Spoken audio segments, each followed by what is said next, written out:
So a relapsed leukemia or lymphoma is a difficult disease to treat. Nobody wants to see a relapsed disease actually, and these diseases in a relapsed situation, unless treated, are life-threatening.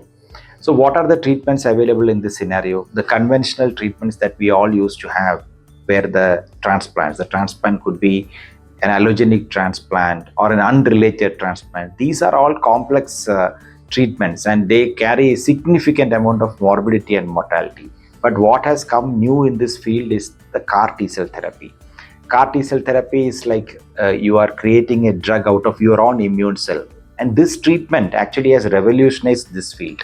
If what oncologists are seeing and more and more in practice is that most of the time now in a relapse scenario, CAR T-cell therapy is taking the role which a transplant used to take before. For example, in lymphoma, when a patient with lymphoma gets a relapse, nowadays it is mostly that we discuss CAR T-cell therapy early before doing a transplant.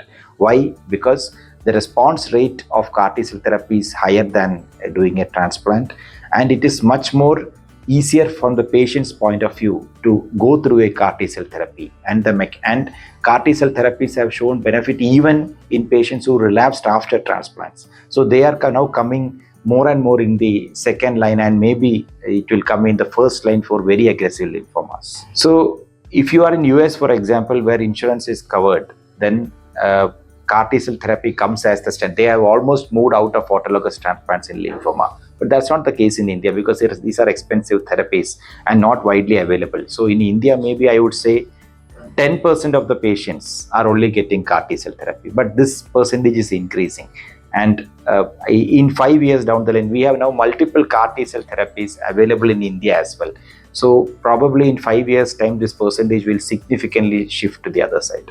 So when you talk about a treatment like CAR T-cell therapy, it is also about how it is feasible in a particular country. So the healthcare in India is so robust, and India has a lot of centers who can do stem cell transplants. So India becomes a natural choice for the world to come for CAR T-cell therapy.